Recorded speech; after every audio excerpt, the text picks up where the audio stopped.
नमस्कार, जम्मू संवाद देख रहे हैं आप और मैं हूं नरेश शर्मा। आखिरकार पूरे एक दशक के बाद जम्मू कश्मीर में असेंबली चुनावों का ऐलान कर दिया गया। आज चुनाव आयोग की तरफ से दिल्ली में प्रेस कॉन्फ्रेंस करके जम्मू कश्मीर में असेंबली चुनावों की तारीखों की घोषणा कर दी गई। इसके लिए जम्मू कश्मीर में काफी लंबे समय से इंतजार किया जा रहा था। वहीं असेंबली चुनावों की तारीखों का ऐलान होने के साथ ही जम्मू कश्मीर में सियासत काफी तेज हो गई है। राजनीतिक पार्टियां अपने अपने तरीके से इन चुनावों को लेकर रणनीति बनाने में लग गई हैं और बयानबाजी का दौर भी शुरू हो गया है। लेकिन सबसे ज्यादा अगर बात करें तो नेशनल कॉन्फ्रेंस जो जम्मू कश्मीर की एक बड़ी पार्टी है, जम्मू कश्मीर में कई सालों तक सत्ता में रही है, इस बड़ी पार्टी के दो बड़े नेताओं के बयानों में काफी ज्यादा कंफ्यूजन देखा गया। हम बात कर रहे हैं जम्मू कश्मीर के पूर्व मुख्यमंत्री, दो पूर्व मुख्यमंत्रियों की, डॉक्टर फारूक अब्दुल्ला और उनके बेटे और जम्मू कश्मीर के पूर्व मुख्यमंत्री उमर अब्दुल्ला की। दोनों ने आज बयान दिया। प्रेस कॉन्फ्रेंस जो इलेक्शन कमीशन की तरफ से की गई, उसके बाद दोनों के बयान आए और दोनों के बयानों को लेकर काफी ज्यादा कंफ्यूजन बना हुआ है।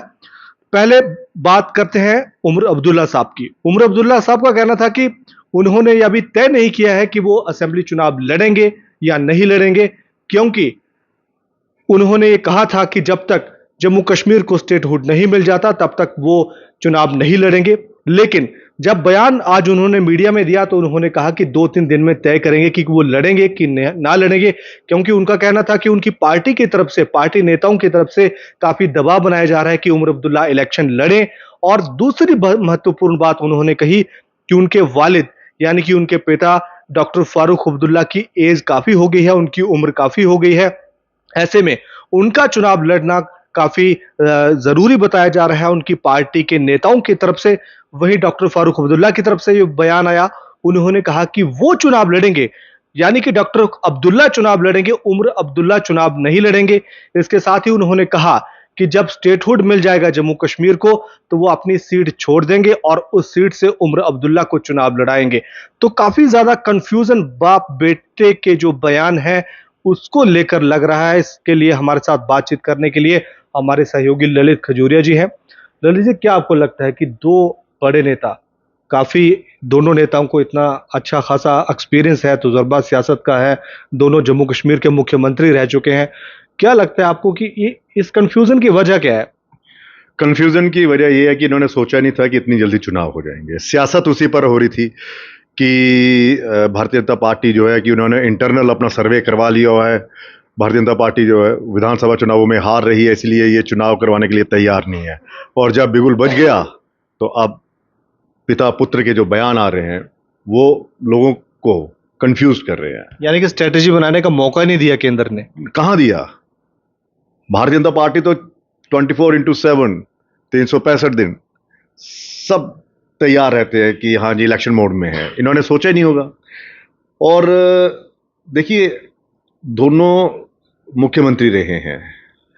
पुत्र जो हैं शहजादे साहब, या फिर देखिए उनके बेटे जो है, वो जिस तरह से कहा कि वो स्टेटहुड नहीं मिलेगा तो मैं चुनाव नहीं लड़ूंगा, इन चुनावों को फायदा नहीं है। क्या वो जल्दबाजी में उन्होंने बयान दे दिया था कि मैं इलेक्शन नहीं लड़ूंगा? अब उनको एहसास हो गया कि भैया लोकसभा इलेक्शन तो उन्होंने लड़ा लेकिन उसमें वो हार गए। वो देखिए, वो इसलिए दिया कि अगर तो चुनाव थोड़े डिले होंगे, फिर इस तरह का इमोशनल एक कार्ड खेला, मैं नहीं लड़ूंगा, और पार्टी जो है वो उनको मनाने की कोशिश करेगी, नहीं जी आप नहीं लड़ेंगे तो हम कहाँ जाएंगे, आपके नेतृत्व में हमने चुनाव लड़ना है। अगर देखिए, बड़ी दिलचस्प बात है, वो खुद ही कह रहे हैं कि उनके पार्टी के नेता उनको उन पर दबाव डाल रहे हैं। हालांकि किसी पार्टी, उनके नेता का कोई बयान मीडिया में आया नहीं, नेशनल कॉन्फ्रेंस के किसी दूसरे नेता का बयान नहीं आया जो कहे कि उमर अब्दुल्ला साहब को इलेक्शन लड़ना चाहिए। उमर साहब खुद ही कह रहे हैं। उमर साहब का यही है ना, मैं कह रहा हूं ना कि उन्होंने ये दांव खेला कि देखते हैं किस तरह से चुनावों का कब होता है, बिगुल बजता है, लेकिन इससे पहले मैं एक भावनात्मक खेल खेलूंगा, चुनाव नहीं लड़ने का ऐलान करूंगा, इमोशनल कार्ड। फिर पार्टी के कार्यकर्ता मान मनोबल करेंगे, मनाएंगे, नहीं जी हुजूर आप नहीं लड़ेंगे तो हम कहाँ जाएंगे, आप ही के दम पर तो हमारी सियासत है, आप ही, आपकी जीत पर हमारी जीत है, आप नेतृत्व करेंगे तभी तो हम आगे जाएंगे। लेकिन जैसे चुनावों का ऐलान हुआ उसी वक्त इनको एहसास हो गया लगता है कि कार्ड जो है वो बहुत जल्द खेल दिया मैंने, गलत कर दिया। अब वो कह रहे हैं जो चीजें हम अभी, अब वो कह रहे हैं कि पार्टी का बहुत बड़ा दबाव है। तो पार्टी का अगर दबाव है कि आप फिर से राजनीति में आइए, आप चुनाव लड़िए, तो क्या उस वक्त पार्टी ने आप पे दबाव डाला था या पार्टी से पूछा था आपने, जब आपने ऐलान किया था कि मैं तब तक चुनाव नहीं लड़ूंगा जब तक स्टेटहुड नहीं आएगी? तो ये जो है ये कंफ्यूज नहीं करता है। इनको ये एहसास हो रहा है कि वहां पर मैं एमपी की सीट हार गया, यहां पर अगर चुनाव ना लड़ा तो जो जीतना मुझे है इस चुनावी इसमें युद्ध में, चुनावी मैदान में उतरना है और जीत जाऊंगा, तो उनको एहसास हुआ शायद मैं जीत भी जाऊं। बिल्कुल। लेकिन ये जो बयान है इससे लोगों में कोई वो नहीं होगा, चुनाव लड़े ना लड़े, लड़ा तो कौन सा उन्होंने जीत हासिल कर ली। जब इनके नेतृत्व में 2014 में चुनाव लड़ा तब ये हार गए, मतलब सरकार इनकी नहीं बन पाई। और अब आते हैं डॉक्टर फारूक अब्दुल्ला साहब के बाद। देखिए फारूक अब्दुल्ला के कई सारे बयान आते रहते हैं। उनके सीजन, वो एक राजनेता है, उनको मालूम है, उनकी दूर जो निगाह है ना दूर तक जाती है, उनको मालूम है क्या बयान देना है क्या नहीं देना है। अब उनका बयान सोचिए कि मैं चुनाव लड़ूंगा और उम्र इलेक्शन नहीं लड़ेंगे। पुत्र जो कह रहे हैं वो कह रहे हैं कि पिताजी की उम्र हो गई है और मुझे दबाव डाला जा रहा है, लेकिन पिताजी कह रहे हैं उनके कि मैं चुनाव लड़ूंगा, उम्र चुनाव नहीं लड़ेगा। अब पहले तो ये डिसाइड कर ले कि चुनाव लड़ना किसने है, लेकिन जो रणनीति उसके पीछे ये है। नहीं, स्ट्रेटेजी बनाने का मौका नहीं मिला, या फिर कोई बाप बेटे में कोई कॉन्फ्लिक्ट कोई चल रहा है, या कोई बड़े सामंजस्य की कमी है। कहते हैं ना कि बाप बेटे में बन नहीं रही, पिता पुत्र की अनबन चल रही है, ऐसा कुछ नहीं है राजनीति में, ऐसा कुछ नहीं होता। लेकिन ये पूरा एक सोचा समझा हुआ और इशारों इशारों में डॉक्टर फारूक अब्दुल्ला ने ये बयान दे दिया है कि मैं ये सीट जीतूंगा और जब स्टेटहुड मिलेगी इस सीट से मैं हट जाऊंगा और उमर अब्दुल्ला को लड़वाऊंगा। यानी कि वो चाहते हैं कि मेरे बेटे ने जो प्रण लिया है वो उस पर पूरी तरह से कायम रहे। नहीं और सुनिए, जो बेटे ने प्रण लिया उनका ये कहना है कि देखिए 2000, आपको याद होगा 2008 का चुनाव डॉक्टर फारूक अब्दुल्ला के नेतृत्व में लड़ा गया था। तब किसी को नहीं पता था कि उमर अब्दुल्ला जो है वो मुख्यमंत्री बनेंगे, और मुख्यमंत्री बनने के बाद उनका पहला जो चुनाव आया 2014 में, उसमें इनको शिकस्त खानी पड़ी। तो उन्हें पता है कि अगर उमर अब्दुल्ला लड़ेंगे और सबको पता चल जाएगा कि उमर अब्दुल्ला लड़ रहे हैं, तो मुख्यमंत्री कौन बनेगा? उमर अब्दुल्ला साहब। जाहिर सी बात है। ठीक है, तो ये जो कार्ड खेला है, ये खेला है लोगों को अपनी ओर आकर्षित करने के लिए, लोगों के जहन में ये डालने के लिए, देखिए मैं चुनाव लड़ रहा हूं और मुख्यमंत्री मैंने बनना है, और उसके बाद शिफ्टिंग होगी। अलायंस को लेकर भी उमर अब्दुल्ला का बयान आया, फारूक अब्दुल्ला का बयान आया अलायंस को लेकर भी। उन्होंने कहा कि ममता बनर्जी की उन्होंने बात की कि ममता बनर्जी इंडिया अलायंस का वो हिस्सा है, लेकिन उसके बावजूद उन्होंने इशारा किया कि उन्होंने अलग से चुनाव लड़ा।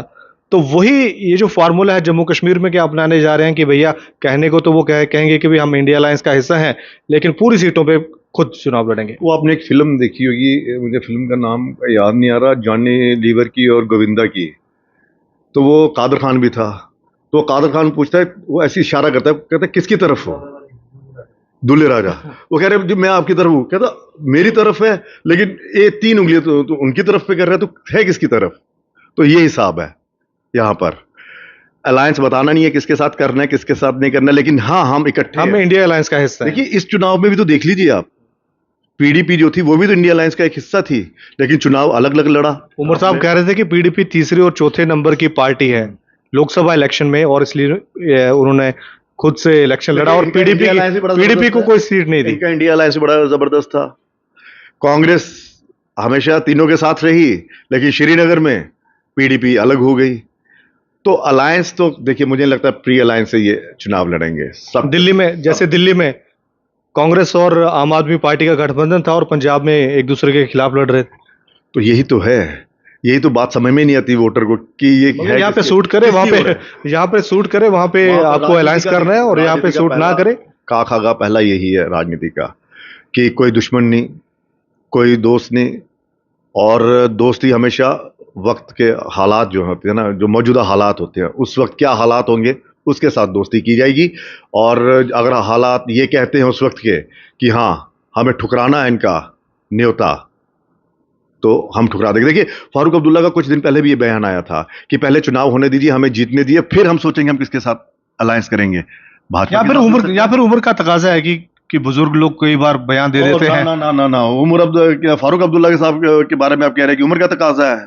उम्र का तकाजा, ये कोई उम्र का तकाजा वैसे नहीं तो है। काफी मंझे हुए सोच खिलाड़ी समझ हैं। कर बयान देते हैं, उन्हें मालूम है कहां पर हमें धुआं उठाना है, कहां पे हमें चिंगारी लगानी है, कहां पे हमें पानी फेंकना है, कहां में हमें ये बातें करनी है। अगर उम्र का तकाजा होता तो उस वक्त ये बयान दे देते कि मुझे पता नहीं चला मैंने क्या बोल दिया, मेरी जुबान स्लिप हो गई, या इनके पुत्र सामने आते कि नहीं, हमारे पिताजी की उम्र इतनी हो गई, उनको पता नहीं चला। जब इन्होंने गठजोड़ वाला, आतंकी और आर्मी के गठजोड़ को लेकर इन्होंने एक विवाद खड़ा कर दिया कि अगर जम्मू कश्मीर में आतंकवाद जो इतना फैल रहा है, इसमें सेना का और आतंकवादियों का गठजोड़ है, ये उम्र का कोई तकाजा नहीं है। वक्त के मुताबिक, हालात के मुताबिक ये बयान देते हैं ताकि उन बयानों में जो है वो लोगों के जहन में। नहीं, ऐसा तो नहीं हो कि आज जो बयान आए बाप बेटे के, उससे पार्टी कैडर में कहीं ना कहीं गलत संदेश जाएगा और कंफ्यूजन भी होगा। कोई कंफ्यूजन नहीं है।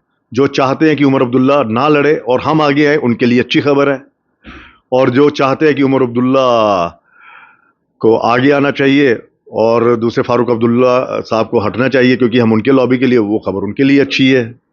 चलिए, धन्यवाद ललित जी। तो जम्मू कश्मीर में चुनावों का ऐलान हो गया है और सियासत काफी तेज हो गई है, और उसी के साथ जो बयानबाजी है पार्टी ये में कि वोटरों को कौन साधने की- इलेक्शन लड़ेगा, कौन अरे, नहीं वोटरों लड़ेगा। को साधने की ये सारी कवायद है। ये बयान इसी तरह से आ रहे हैं कि लोग कंफ्यूज्ड रहें, और उमर अब्दुल्ला को कभी भी ये आगे कर कर उनके नेतृत्व में चुनाव नहीं लड़ेंगे, क्योंकि जब जब ऐसा हुआ है, आप देखिए यूपी का चुनाव देख लीजिए, मुलायम सिंह यादव के नाम पर चुनाव लड़ा गया लेकिन मुख्यमंत्री बने अखिलेश यादव। और जब अखिलेश यादव को पहला चुनाव अपने दम पर लड़ना था मुख्यमंत्री बनने के बाद, जो वहां पे लड़ा था 2017 में हुआ था मेरे ख्याल में, है ना, 2017 में, तब भी हार हुई, 2022 में तब भी हार हुई। यानी कि ये साफ है कि जो विरासत वाली सियासत में जिनको पद मिलते हैं और जो इनका वोटर वो उनको स्वीकार नहीं करता। तो ये कहानी है जम्मू कश्मीर की सियासत की, और डॉक्टर फारूक अब्दुल्ला जो इस समय जम्मू कश्मीर के सबसे बड़े नेता हैं, सबसे उम्रदराज भी वो लीडर हैं और सबसे ज्यादा तजुर्बा उनका है। अगर उन्होंने कोई बयान दिया है तो जाहिर सी बात है उसके पीछे कोई ना कोई रहस्य होगा, सोच समझकर ही उन्होंने बयान दिया होगा। फिलहाल इतना ही, धन्यवाद।